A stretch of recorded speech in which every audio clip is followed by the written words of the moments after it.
नमस्कार दोस्तों, कैसे हैं आप सभी लोग। मैं आशा करता हूं कि आप सभी बहुत ही अच्छे होंगे। जीएफ लॉ क्लासेस में एक बार आप सभी का फिर से तहे दिल से स्वागत करता हूं। जुड़ जाइए आप हमारी जीएफ लॉ क्लासेस पर, जो आप सभी के लिए निःशुल्क वीडियो लेक्चर आईपीसी के उपलब्ध कराए जा रहे हैं, जो आपके लिए बहुत ही उपयोगी हैं। इसलिए सुनते रहिए हमारे वीडियो लेक्चरों को। जैसा कि आपको मैं बता दूं कि किसी भी वीडियो को स्टार्ट करने से पहले कुछ नियम हमने बना रखे हैं। तो ऐसे कह सकते हैं कि आपको किसी भी वीडियो को जब आप स्टार्ट करते हो और जो मेरे द्वारा बताए जा रहे नियमों का यदि आप पालन करते हो, तो ऐसे समझिए कि आपको पूरी वीडियो देखने के बाद ऐसा लगेगा कि वीडियो कुछ हमारी ज़्यादा ही समझ में आया है। तो इसलिए आपको हेडफोन, पेन, कॉपी, बेरेक्ट इत्यादि लेकर बैठें, तो जिससे वीडियो आपकी बहुत ही अच्छे तरीके से समझ में आ जाए। जैसे कि हम पिछले वीडियो में बता चुके हैं, 90 तक जो सेक्शन हमारे ख़त्म हो चुके हैं, या 89 कह सकते हैं हम। आज हम 90 से लेके स्टार्ट करेंगे अपने सेक्शनों को। जो पिछली वीडियो लेक्चर बनाए जा रहे हैं उसी की तरह हम यथावत अपनी क्लास को स्टार्ट करते हैं। तो आप बिल्कुल तैयार हो जाइए वीडियो सुनने के लिए। चलिए अब हम क्लास स्टार्ट करते हैं। यदि आप लोगों ने पिछले वाले वीडियो लेक्चर नहीं देख पाए हैं, या फिर जो कोई हमारे चैनल से पहली बार जुड़ रहा है, तो उन सभी से कहना चाहूँगा कि आप जीएफ लॉ क्लासेस की प्लेलिस्ट में जाना। वहाँ पर आपको आईपीसी के सभी वीडियो लेक्चर उपलब्ध मिलेंगे। तो वहाँ से आप हमारे पुराने वीडियो लेक्चर को भी देख सकते हैं। तो चलिए आज की क्लास हम स्टार्ट करते हैं। आज का सेक्शन जो हमारा है वो है 90 यानी 90। इसमें कहता है कि मान लीजिए किसी व्यक्ति ने जो सहमति दी है, वो दी है किसके कारण? भय और भ्रम के अधीन। सहमति कैसी दी है? भय और भ्रम के अधीन, दो चीज़ों के अधीन दी गई है।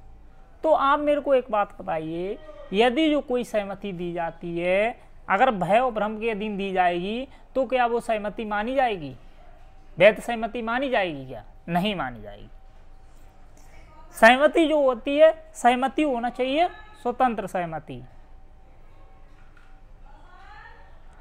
तो ये जो सहमति दी जा रही है वो भय और भ्रम के अधीन दी जा रही है। यदि भय और भ्रम के अधीन कोई सहमति दी गई है तो वो सहमति नहीं मानी जाएगी।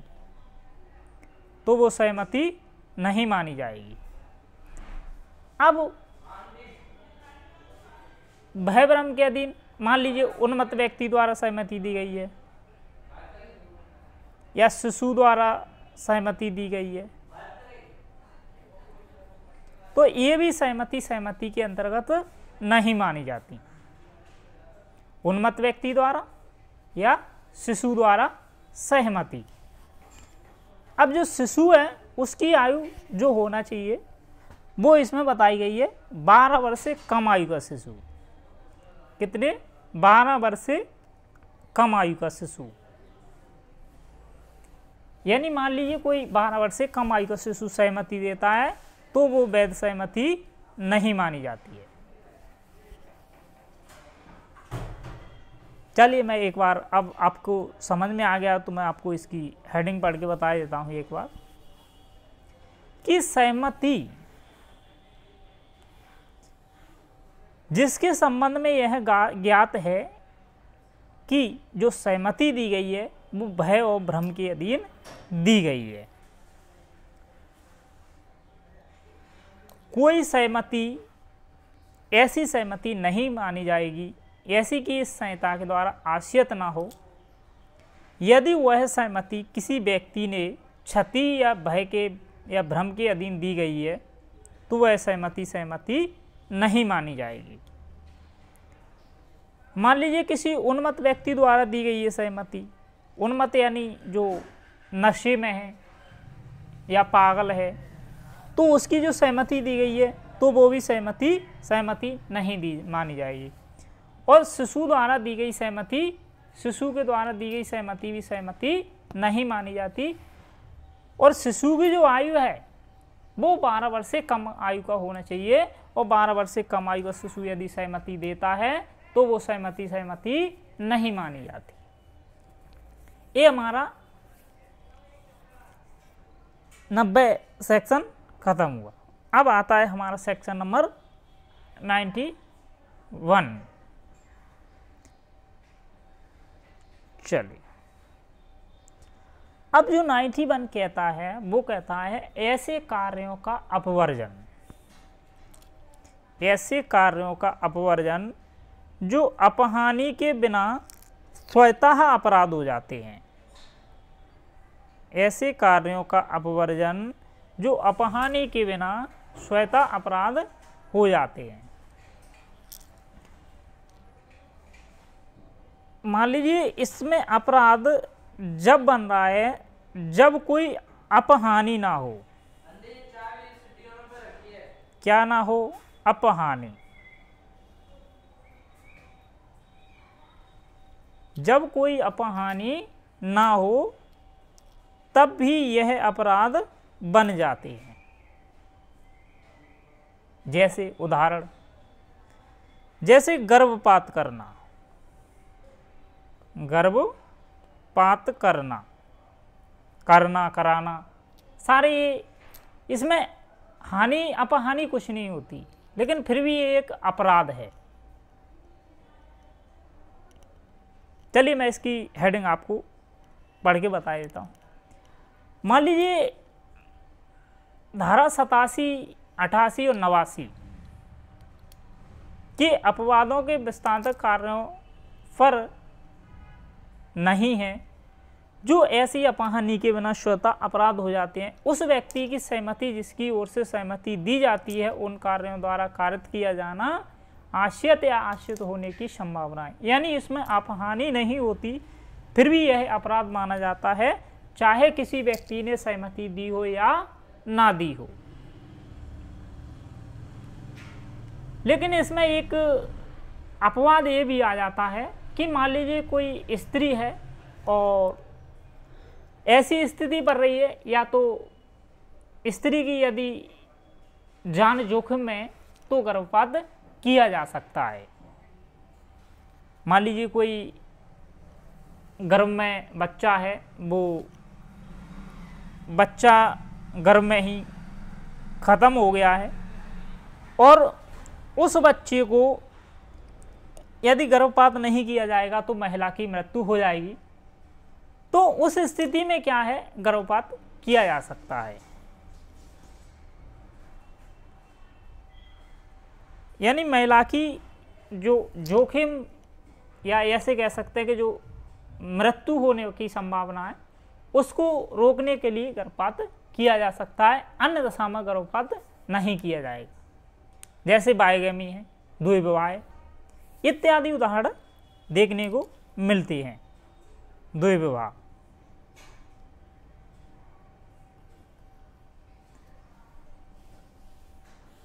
चलिए मैं इसका एक उदाहरण आपको बता देता हूँ।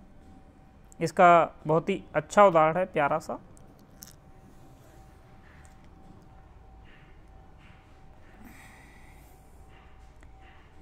उदाहरण ये है कि गर्भपात कराना जबकि वह उस स्त्री के जीवन को बचाने के लिए। मान लीजिए ए एक स्त्री है और बी एक डॉक्टर है। ए कौन है? डॉक्टर है। ए एक स्त्री है। अब स्त्री की परिस्थिति ऐसी हो रही है कि यदि नहीं किया जाएगा तो मृत्यु हो जाएगी। तो मतलब सद्भावपूर्वक कार्य किया जा रहा है स्त्री के जीवन को बचाने के लिए, तो ये अपराध की श्रेणी में नहीं आता। मान लीजिए डॉक्टर यदि गर्भपात करता है तो वो अपराध की श्रेणी में नहीं आता। तो ये हमारा उदाहरण था। अब आपको मैंने याद आ रहा हो तो जो 92 आपको कनेक्टेड पढ़ाया था वो पढ़ाया था 88 से, 88 धारा से पढ़ाया था मैंने कि इसको आपको कनेक्टेड पढ़ना है। 88 ये कहता था कि सहमति से किया गया कार्य किसी को अपहानि की संभावना नहीं है, लेकिन उसके आपराधिक आशय के बिना कोई उसके फायदे के लिए सद्भावपूर्वक कार्य कर रहा है तो वो अपराध नहीं है। और 92 ये कहता है कि कोई व्यक्ति मान लो सहमति देने के लिए नहीं है और ऐसी स्थिति में कि वो जैसे मान लीजिए एक्सीडेंट होने की हो गया है तो एक्सीडेंट में उसकी ओर से कोई सहमति देने के लिए नहीं है और डॉक्टर इलाज स्टार्ट कर देता है और पेशेंट की यदि मृत्यु हो जाती है तो 92 में बचाव ले लेते हैं डॉक्टर। अब आता रहा हमारा 93।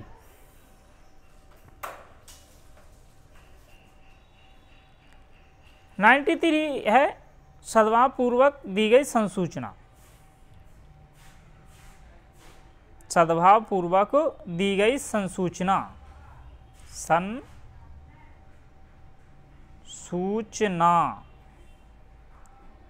अब मान लीजिए इसको ऐसे समझते हैं, इसमें ज़्यादा कुछ नहीं है तो मैं आपको एक बता ही देता हूँ थोड़ा भी उदाहरण से। मान लीजिए कोई आप किसी व्यक्ति को कोई सद्भावपूर्वक सूचना दे रहे हैं या सूचना दे रहे हैं कि आपके यहाँ ऐसा ऐसा हो गया है और मान लीजिए वो काम वास्तविकता में हो गया हो, आपको पता नहीं है, आप अनभिज्ञ है कि वो व्यक्ति हार्ट अटैक का पेशेंट है और आपने गए और सद्भावपूर्वक उसको सूचना दी और उसको हार्ट अटैक आ गया, तो क्या आपने कोई अपराध किया है? नहीं किया है। तो ये 93 में बताया गया है। मैं इसका आपको एक उदाहरण के तौर पर समझा देता हूँ, आपको इतना ही देखना है। गुड फेथ में दी गई संसूचना। मान लीजिए एक डॉक्टर है ए और बी का इलाज कर रहा है। कौन कर रहा है? ए डॉक्टर है, बी पेशेंट है, पीड़ित है, ठीक है। और सी बी का पिता है। ए कौन है? पिता है। सी जो है बी का पिता है। अब मान लीजिए ये ऐसी क्रिटिकल कंडीशन में है बी कि इसकी मृत्यु की संभावना या इसकी बी के बचने की संभावना ना के बराबर है और बी इलाज कर रहा है, यानी और ऐसा हुआ 1 घंटे या 2 घंटे बाद पता पड़ा कि बी की डेथ हो गई। जब बी मर गया तो ए गए सी के पास, यानी डॉक्टर गया सी के पास और उसके पिता से कहता है आई एम सॉरी, मैं आपके बच्चे को नहीं बचा सका। तो इस स्थिति में क्या डॉक्टर ने कोई अपराध किया है? नहीं किया है, क्योंकि डॉक्टर ने सद्भावपूर्वक संसूचना दी है। अब ये सी जो था वो हार्ट अटैक का पेशेंट था और उस समय सी भी खत्म हो गया, तो क्या ए ने कोई अपराध किया है? ए ने कोई अपराध नहीं किया है। तो ये 93 आपको समझ में आ गया होगा। बहुत ही मैंने सरल तरीके से आपको बता दिया गया है। अब आता है अपना सेक्शन नंबर 94। 94 सभी परीक्षाओं की दृष्टि से बहुत ही महत्वपूर्ण है।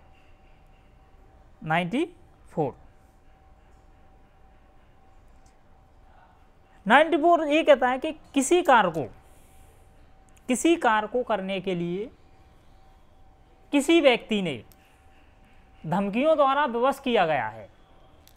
किसी कार्य को करने के लिए किसी व्यक्ति ने धमकियों द्वारा विवश किया गया है और वह व्यक्ति ऐसा कार्य करने के लिए तैयार हो जाता है। तो ए ने कोई अपराध किया है क्या? नहीं किया, क्योंकि उसको विवश किया गया है।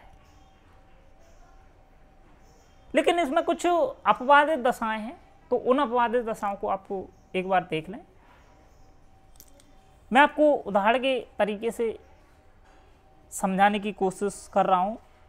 इससे क्या होगा कि आपको जब उदाहरण समझ में आ जाएगा तो जो अंदर की लैंग्वेज दी गई है वो एज इट लैंग्वेज यही है जो मैं आपको उदाहरण बता रहा हूँ। कुछ उदाहरण आईपीसी में दिए भी गए हैं बेयर एक्ट में, कुछ नहीं दिए गए हैं, कुछ मैं अपने मन से बता रहा हूँ आपको उदाहरण देके, जिससे आपको सरल तरीके से पढ़ने में सहूलियत हो। तो इसमें ये है कि यदि मान लीजिए किसी व्यक्ति ने, मान लीजिए मैं आपको दो उदाहरण से समझाऊंगा इसको। मान लीजिए ये एक व्यक्ति है और एक व्यक्ति है B, first person second person, और सी है एक मान लीजिए डाकुओं की टोली। ये कौन है? डाकू। ए व्यक्ति है और ए व्यक्ति है। अब क्या हुआ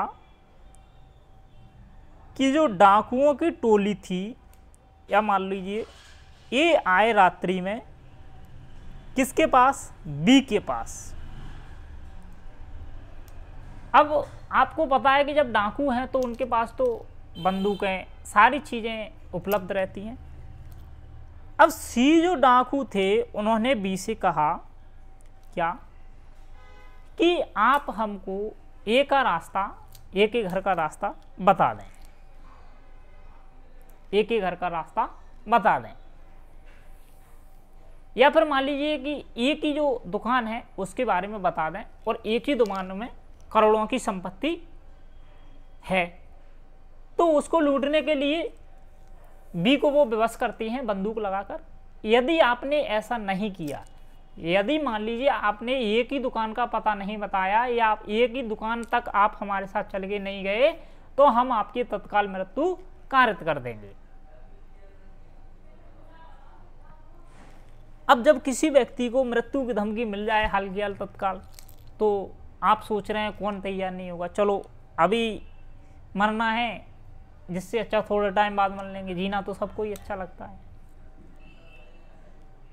तो फिर बी क्या है, सी के साथ चल देता है, अपने हथियार लेकर के सी के साथ चल देता है टोली के साथ, और वो पहुंचता है बी में, बी की ए की दुकान पर।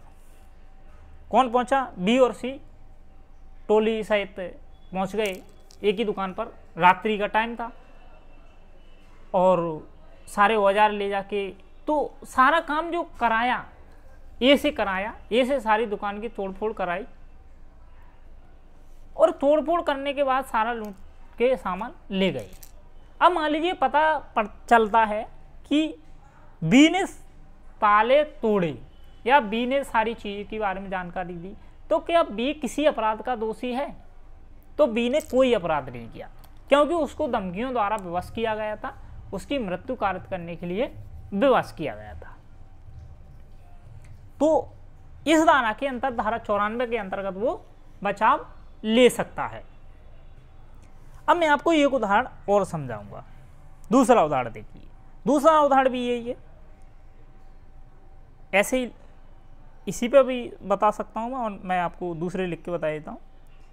इसको ऐसे ही लिख लो, ये के ये बी है, ये सी है, ठीक है, ओके। अब मान लीजिए एक डाकू है, सरकमटेंसेस वही हैं, परिस्थितियां वही हैं, मैं आपको थोड़ा चेंज करके बताऊंगा बस। मान लीजिए सी डाकू है और सी आया,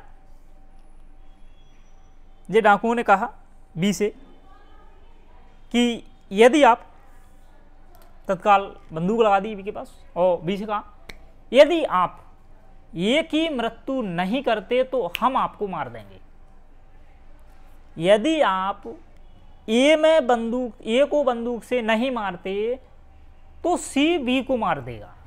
सी कौन है? डाकुओं को। मतलब ये है, उन्होंने गए और बंदूक लड़ाई बी के पास और बी से कहा कि यदि आप ए को नहीं मारेंगे तो हम आपको मार देंगे।